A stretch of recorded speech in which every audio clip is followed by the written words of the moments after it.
Last video में हमने महाभारत के बारे में जाना, भगवत गीता का जो उद्गम है उसके बारे में जाना, थोड़ा हिस्टोरिकल बैकग्राउंड जाना।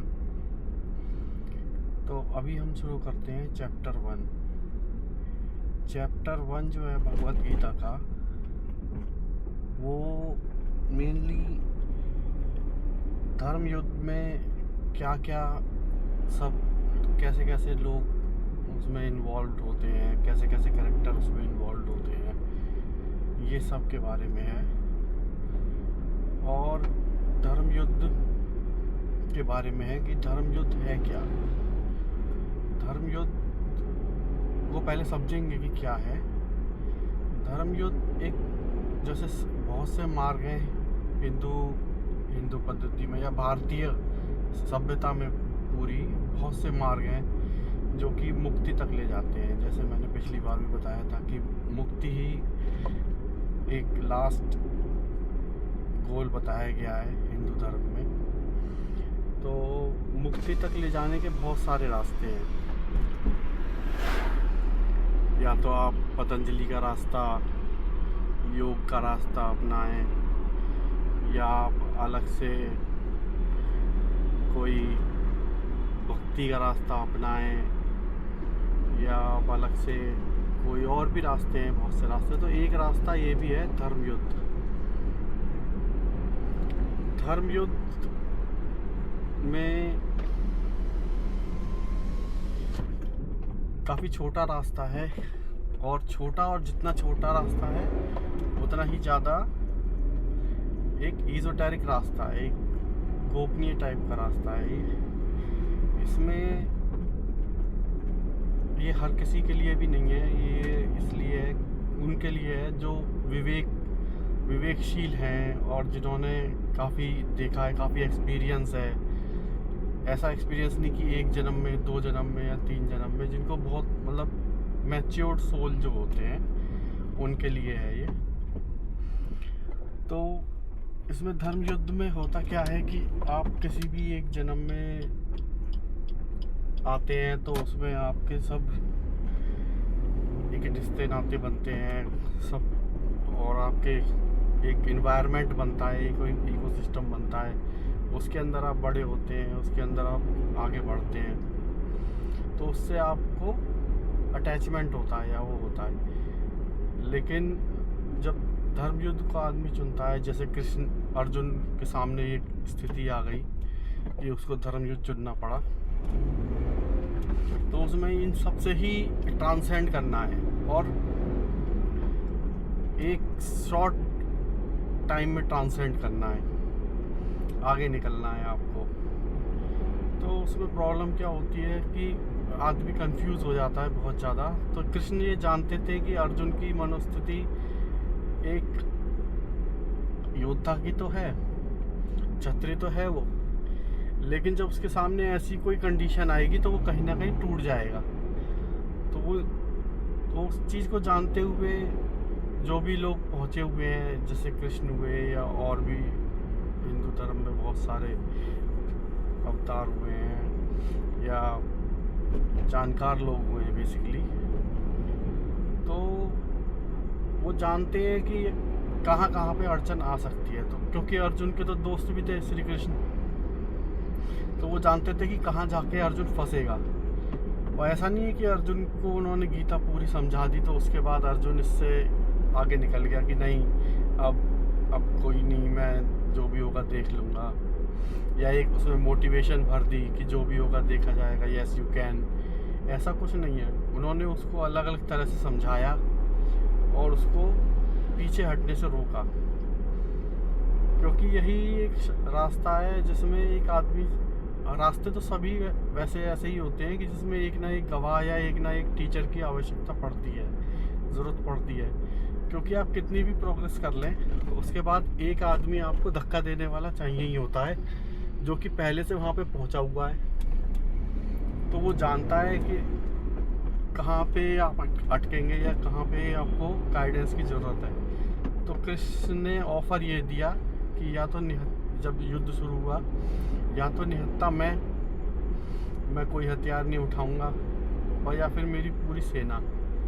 तो दुर्योधन ने कैलकुलेटिव माइंड लगाया अपना कि इनका निहत्थे का मैं क्या करूंगा, और मुझे पूरी सेना दे दीजिए आप अपनी।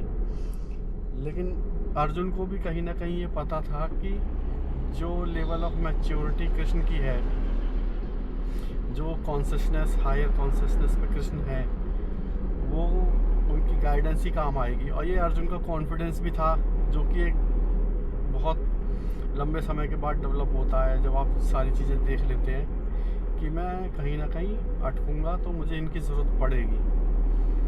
ये एक वैल्यू ऑफ सरेंडर जो होता है, पॉइंट ऑफ सरेंडर, ये अर्जुन के पास पहले से था।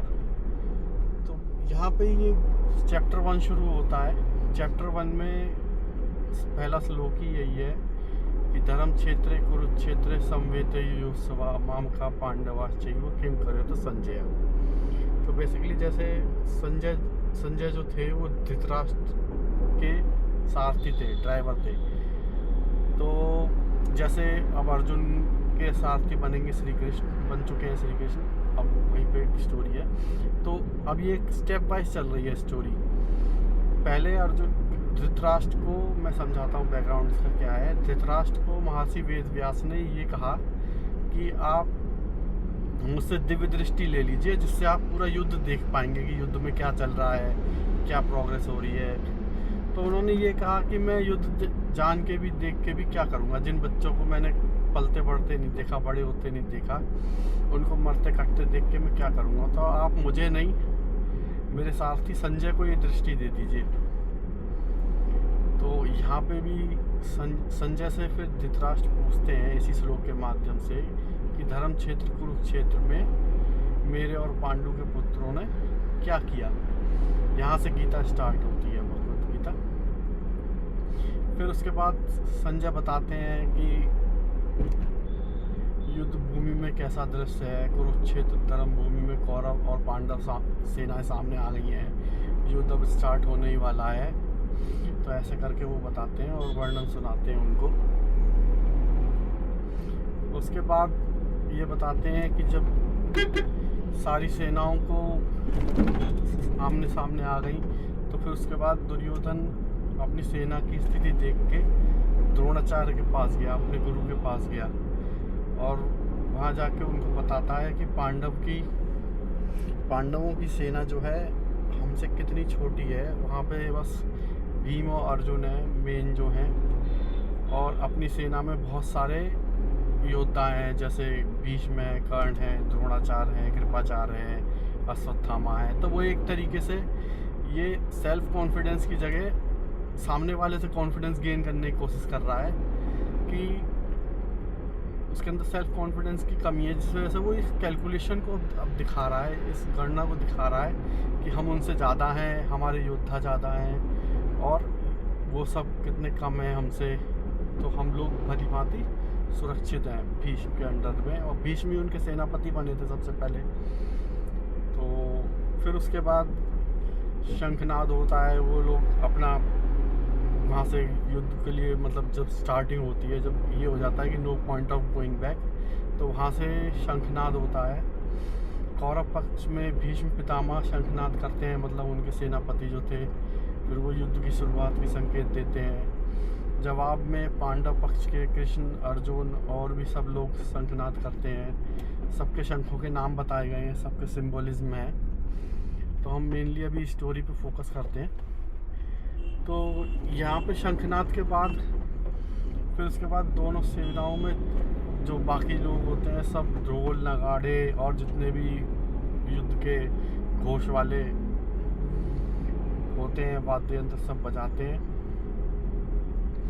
जब ये कंफर्म हो जाता है कि अब युद्ध स्टार्ट होने वाला है, तब अर्जुन के मन में ये सवाल उठता है कि मैं जाके देखूं इन दोनों सेनाओं के बीच में कि कौन कौन लोग एक्चुअल में यहाँ पे इकट्ठे हुए हैं, किन से मुझे युद्ध लड़ना है। तो वो कृष्ण से कहते हैं कि मुझे दोनों सेनाओं के मध्य में ले जाके खड़ा कीजिए रथ को जिस पे हम बैठे हुए हैं, और दोनों सेनाओं की मैं देखना चाहता हूँ कि दोनों पक्षों में कौन कौन है। तो कृष्ण अर्जुन को ले जाते हैं रथ को, और वहाँ पे बीच में जाके खड़ा करते हैं। तो ऐसा नहीं है कि ये अर्जुन के लिए नई बात है, वो पहली बार इनसे युद्ध कर रहा है। वो पहले भी विराट युद्ध कर एक विराट है पर उसके अंदर युद्ध कर चुका है इन्हीं योद्धाओं के साथ, इन्हीं कौरवों के साथ। लेकिन ये युद्ध जो है ये काफ़ी निर्णायक युद्ध है, क्योंकि इसमें वो युद्ध तो जहाँ वो काफ़ी प्रेस्टीज का युद्ध था, लेकिन ये युद्ध जो है इसमें ये फैसला होगा कि कौन बचेगा और कौन मरेगा। तो ऐसे डू और डाई वाला सिचुएशन है टोटल। तो वो जब रथ बीच में जाता है तो वहाँ पे अर्जुन वहाँ पे जाके सबको देखते हैं, तो उनका जो अंदर से भाव उत्पन्न होते हैं तो वो काफ़ी एक तरह से सिचुएशनल डिप्रेशन में आ जाते हैं। सिचुएशनल डिप्रेशन उनको हो जाता है। ये वो अपने भाइयों को देखते हैं, गुरुओं को देखते हैं, सब दोस्तों को देखते हैं, और फिर वो देखते हैं कि इन सब को मारना पड़ेगा, ये सब मर जाएंगे। तो वो फिर ये सोचते हैं कि ऐसे युद्ध से हमें क्या ही फ़ायदा होगा,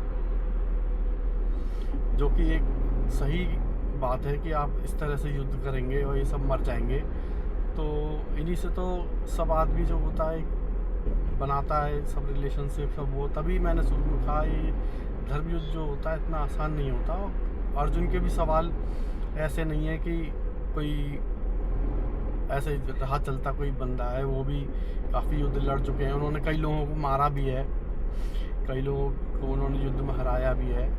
तो इससे ये फ़र्क नहीं पड़ता कि वो अब यहाँ पे आके क्यों प्रॉब्लम में फंस गए, क्योंकि यहाँ पे सब जो भी, अगर ये सब मर भी जाते हैं, सब ख़त्म भी हो जाते हैं और इतना विनाश भी होता है, तो फिर उसके बाद वो क्या करेंगे, ऐसे राज्य को लेके वो क्या करेंगे। और वो सेंट्रल पॉइंट में है भी अर्जुन के ऊपर ही सारा दारोमदार भी है।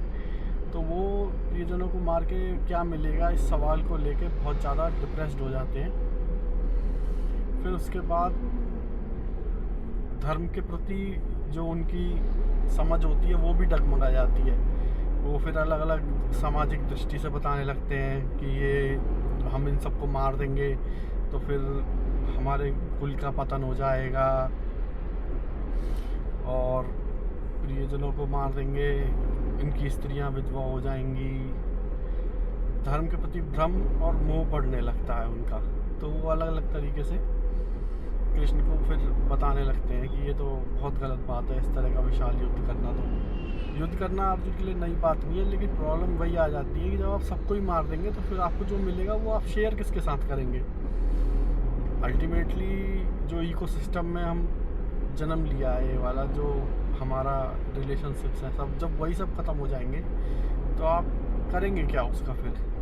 लेकिन ये धर्म युद्ध है, धर्म युद्ध जो कृष्ण समझाएंगे बाद में अलग अलग तरीके से, हर मार्ग से समझाएंगे उन्हें, विवेक जागृत करने की कोशिश करेंगे कि ये कोई सिचुएशनल वॉर नहीं है कि आप इसमें जीत जाएंगे या हार जाएंगे तो आपको कुछ मिलेगा।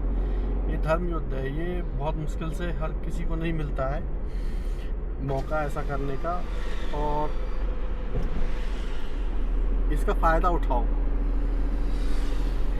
इसका फ़ायदा नॉट इन सेंस कि इससे कुछ आपको मैटेरियलिस्टिक मिलेगा, इसका फ़ायदा ये कि आपकी आत्मा का उत्थान होगा, आपकी विवेक शक्ति का पूर्ण इस्तेमाल होगा। आप कैसे ट्रांसेंड करते हैं, आप ट्रांसेंड कर जाएंगे इनसे सब मोह माया के जो बंधन है, जो ये और जो भी तुम्हारी मैटेरियलिस्टिक एक तरीके से तुम्हारी डिपेंडेंसी है या मैटेरियलिस्टिक तुम्हारे डिज़ायर हैं, आप उनसे ऊपर उठ जाएंगे। तो एक शॉर्टकट जैसा मैंने बताया वैसा है कि आप एक बार में इन सबसे ट्रांसेंड कर सकते हैं, क्योंकि जब आप एक बार में ही तलवार से काट देते हैं सब चीज़ों को, तो फिर वो ख़त्म होने के बाद उनके जो एक पीस जिसको बोलते हैं सनातन धर्म में सच्चिदानंद, तो आप ये जानते हैं कि ये सब असत्य था, सत्य की तरफ जाते हैं आप, और आपको चित्त जो होता है, आत्मा चित्त इतना उन्नत हो जाता है, आत्मा और परमात्मा, ये सब बड़ी बड़ी बातें होती हैं। लेकिन इसमें ये है कि आप एक लेवल पे पहुंच जाते हैं और सब चीज़ को ट्रांसेंड करके देखते हैं, जिसको कृष्णा जिसको इस्कॉन वालों ने भी बहुत अच्छी तरह से नाम दिया है कृष्णा कॉन्शियसनेस। तो मतलब एक हायर कॉन्शियसनेस से आप इन सबको देखते हैं कि कैसे ये सब चीज़ से ट्रांसेंड करते हैं। हम बार बार यही विवेक होता है, जो विवेक जागृत होता है, विवेक से आदमी ये समझ पाता है कि कैसे हम बार बार जन्म ले लेते हैं, फिर कैसे बार बार इन्हीं चक्करों में फंस जाते हैं, इन्हीं सब रिश्तों में, इन्हीं सब मेटेरियलिस्टिक थिंग्स में, और फिर उसके बाद दोबारा हम ये साइकिल चलती रहती है। तो इन सबसे एक बार में ट्रांसेंड करने का एक ये रोड मैप है, एक ये वे है सबसे आगे निकलने का, धर्म युद्ध। तो इसलिए इसे शॉर्ट वे भी माना गया है, क्योंकि बाकी सब में आप स्टेप वाइज ग्रेजुअली डेवलप करते हैं इस चीज़ को, और धर्म युद्ध में आप एक साथ ही सब चीज़ों को काट देते हैं बहुत शॉर्ट टर्म में। तो यही सब होता है। तो इसी स्टोरी के हिसाब से ये जब ये सब वचन अर्जुन कह देते हैं तो उसके इम्पैक्ट उनकी बॉडी पे भी दिखने लगते हैं, जो उसमें बताया गया है चैप्टर 1 में, कि उनका शरीर कांपने लगता है, उनको जो गांडीव धनुष उनका होता है, हथियार जो होते हैं उनके वो छूट जाते हैं, वो गिरा देते हैं हथियार, और फिर सबके लिए बोल देते हैं कि नहीं, इनको मार के तो मुझे राज्य, सुख, विजय ये सब नहीं चाहिए। और फिर धर्म संकट में पड़ जाते हैं कि धर्म वास्तव में है क्या, इतने लोगों को मार के कौन सा हम जीत लेंगे। तो वो बेसिकली उनकी अटैचमेंट और डिज़ायर और यही सब जो मटेरियलिस्टिक अटैचमेंट्स होती हैं, यही सब होती हैं। तो फिर वो